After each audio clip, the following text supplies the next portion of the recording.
नमस्कार, मैं जितेंद्र चतुर्वेदी। मतांतर में आप लोगों का स्वागत है। तो क्या पश्चिम बंगाल अब भाजपा के लिए बड़ा सहज हो गया है, खासतौर से अगर लोकसभा चुनाव के लिहाज से देखा जाए तो? अब आप कहेंगे क्या बात कर रहे हैं आप, ऐसे कैसे हो सकता है? तो ये जो आपकी प्रतिक्रिया है, असल में इसी तरह की मेरी भी प्रतिक्रिया रही है। जब पश्चिम बंगाल की बात आती तो कम से कम एक चीज को लेकर स्पष्ट राय रही कि नहीं, इस बार तो वहां भाजपा कुछ बेहतर करने की स्थिति में नहीं है। और उसकी वजह है कि जो चुनाव के बाद हिंसा हुई और उस हिंसा के बाद जिस तरह से अपने कार्यकर्ताओं को छोड़ दिया गया, उसके बाद से ये संभावना बड़ी बलवती हुई कि नहीं, अब इस बार लोकसभा चुनाव में तो कोई नाम लेवा भी नहीं रहेगा भाजपा का। लेकिन हुआ क्या कि इधर जो घटनाक्रम बदला है पश्चिम बंगाल के भीतर, उससे ऐसा लगता है कि भाजपा को संभवतः कुछ करना भी नहीं पड़ेगा, खुद ब खुद उनके हाथ में कई सारी सीटें आ जाएंगी लोकसभा में। कैसे, उसको हम लोग एक एक करके बात करते हैं उस पर। और शुरुआत टीएमसी से ही करते हैं, क्योंकि कांग्रेस हो या वाम हो, उनका तो कोई वहां आधार रहा नहीं। टीएमसी ही है जिसका आप ये समझिए संगठन है और जो बड़ी मजबूत स्थिति में नजर आती है। लेकिन दो तीन चीजें हुई हैं टीएमसी के भीतर जो ये बताती हैं कि दरअसल खेमेबाजी से टीएमसी बड़ी परेशान है। पहला, एक आपने सुना होगा, निर्णय हुआ है कि 11 नए जिले बनाए गए हैं और इस तरह से अब वहां 30 जिले हो गए पश्चिम बंगाल में। उन 11 जिलों को बनाने के लिए यह तो कहा गया कि नहीं, इससे जो है प्रशासनिक गतिविधियों का विकेंद्रीकरण होगा। लेकिन यह महज प्रशासनिक गतिविधियों का विकेंद्रीकरण का मसला नहीं है, यह मसला पार्टी के भीतर चल रही गुटबाजी और नाराज हुए नेताओं को एकोमोडेट करने का भी है। 11 जिले बनेंगे, अभी पंचायत का चुनाव भी वहां होना है, फिर जिला परिषद बनेगी, अभी 11 जिला परिषद हो गए, फिर उसके जो जिला परिषद होगी, जिला पंचायत होगी, उसके जिला चेयरमैन होंगे, उसके सदस्य होंगे, ब्लॉक प्रमुख होंगे। तो ये तमाम जो हायरार्की बनेगी, उस हायरार्की के जरिए उन 11 जिलों में ढेर सारे लोगों को अकोमोडेट किया जाएगा। एक और दूसरा, कई जिले जहां पर यह माना जा रहा था और यहां टीएमसी ये मान रही थी कि वहां वो कमजोर है, वहां यह कहा जा रहा है कि अब जब टूटा है, नया जिला बना है, तो वहां नया जिला अध्यक्ष होगा, तो नए सिरे से जो है संगठन खड़ा होगा। तो ये जो निर्णय है, ये निर्णय और उसके बाद की जो टीएमसी के भीतर की जो राजनीतिक परिस्थितियां हैं, उससे एक चीज स्पष्ट है कि एक तो धड़ेबाजी खूब है और दूसरा, कई जिन इलाकों की बात की जा रही है वहां टीएमसी खुद को कमजोर महसूस कर रही है। एक दूसरा, अगर आप ऊपर स्तर पर चले तो वहां भी धड़ेबाजी साफ दिखाई दे रही है और वो तब और उभर कर सामने आई जब अभी जो रिसफल हुआ, उस रिसफल में एक चीज नजर आने लगी कि दरअसल अब जो कैबिनेट है, उस कैबिनेट में इन्फ्लुएंस जो है वो धीरे धीरे अभिषेक बनर्जी का बढ़ रहा है। उनकी पसंद नापसंद संगठन और कैबिनेट में चल रही है।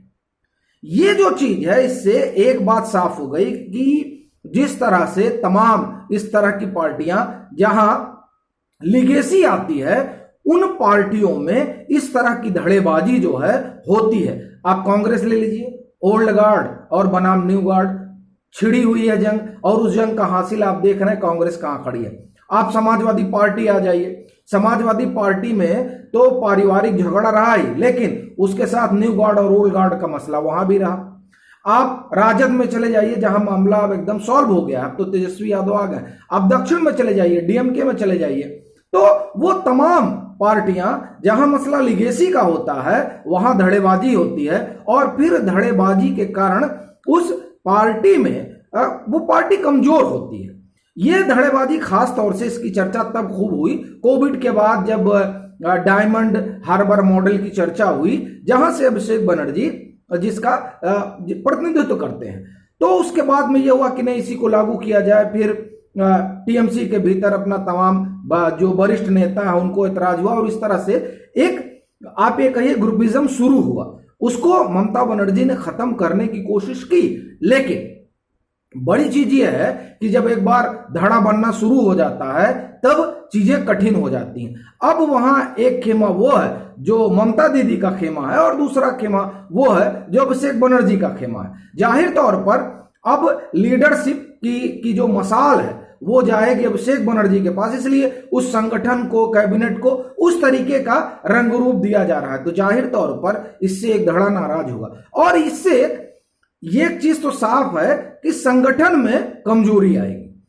अब ये जो तमाम चीजें टीएमसी की हो रही हैं, इसका फायदा अगर वहां लेने की स्थिति में कोई नजर आता है तो वो भाजपा है। एक तो बात ये हुई जो टीएमसी के भीतर की है। दूसरी बात आप आइए सीए, ये बड़ा मसला है और इस बात से भाजपा वाकिफ है कि अगर सीएए नहीं लागू किया गया तो उसके लिए बड़ी समस्या हो जाएगी। और आप देखिए अभी कुछ दिनों पहले, हमको लग रहा 2-3 महीना हो गया होगा, जब अमित शाह गए थे तो अमित शाह ने यह कहा था कि सीए लागू होगा। वो सिर्फ कोविड की वजह से बात आगे बढ़ी है। देखिए वहां जो है मातुआ समुदाय का सबसे ज्यादा जो आप कहिए लाभ उसको मिलेगा और कई समुदाय हैं जिनको वहां इसका लाभ होना है, उसमें मातुआ भी। और मातुआ समुदाय की ठीक ठाक आबादी, ठीक ठाक क्या तकरीबन माना जाता है 3 करोड़ के आसपास उनकी आबादी। अब अगर ऐसा है तो आप देखिए, अगर क्या मतलब, ये तो है ही है कि उनकी इतनी आबादी है और उनका बड़ा इन्फ्लुएंस है क्योंकि उनकी संख्या भी खूब है। तो अगर 2024 में वाकई में भाजपा वहां पर कुछ बड़ा करना चाहती है, पश्चिम बंगाल से कुछ गेन करना चाहती है, तो जाहिर तौर पर उसे सीए पर आगे बढ़ना पड़ेगा। और यह चर्चा खूब है कि नहीं, उस दिशा में खूब विचार हो रहा है। अभी हम देख रहे थे शुभेंदु अधिकारी का भी बयान आया और वो तमाम चीजें बताई, दिखाई और जताई जा रही कि नहीं, सीए को लेकर हम गंभीर हैं और अगर गंभीर नहीं रहेंगे तो जाहिर तौर पर उसका नुकसान भाजपा को होगा। लेकिन जो दिख रहा है उससे लगता है कि इस बार संभवतः वो लोग इस मसले से पीछे ना हटे और जो ये कहा जा रहा है कि नहीं कोविड की वजह से हुआ, कुछ वैसा ही रहे। तो एक तो सीए है जिससे लगता है कि गेन करेगी भाजपा लोकसभा में।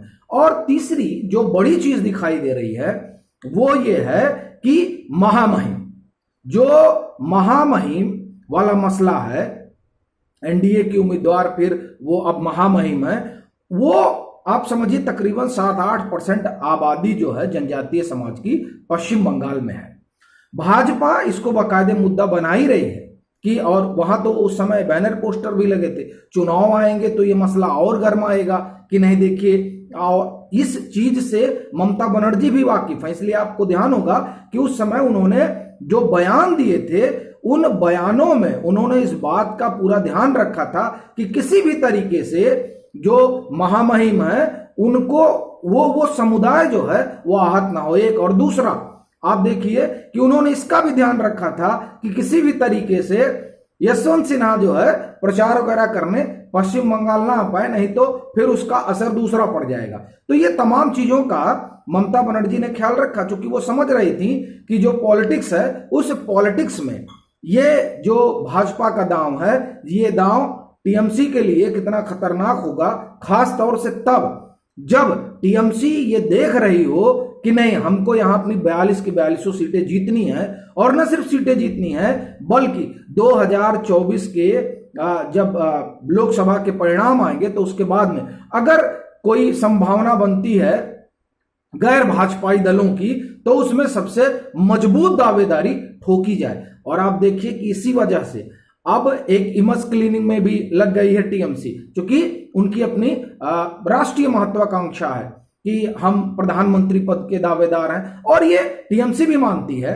और जिनके हाथ में अब लीडरशिप की कम से कम बंगाल की मसाल आएगी, अभिषेक बनर्जी, ये तो बहरहाल कहते ही उनका पूरा खेमा इस बात को कहता ही है। तो इसलिए भी इमेज वगैरह बनाई जा रही है। जैसे आप देखिए पार्थ चटर्जी वाले मसले में किस तरह से स्पष्ट बयान है और इसमें यह भी नजर आए कि देखिए पीछे का रुख क्या था और अब किस तरह से रुख बदला। तो ये तमाम चीजें ममता दीदी की तरफ से भी हो रही हैं। लेकिन ये जो 3 कारण है, एक टीएमसी के भीतर का अपना जो रसाकसी है, दूसरा सीए और तीसरा जनजातीय समाज, ये 3 चीजें मिलकर अगर आप ये कहिए कि इसे भाजपा ठीक ठीक साधती है, हालांकि साधने में तो भाजपा से बेहतर कौन है, तो ऐसा लगता है कि नहीं, अब पश्चिम बंगाल में उनकी राह जैसा दिखाई दे रहा था कि बड़ी असहज और कठिन हो जाएगी, वैसा संभवतः अब ना हो। अभी के लिए फिलहाल इतना ही। अगर आप मतांतर से नहीं जुड़े हैं तो जुड़िए, वीडियो को लाइक कीजिए, शेयर कीजिए और अपने सुझाव जरूर साझा कीजिए।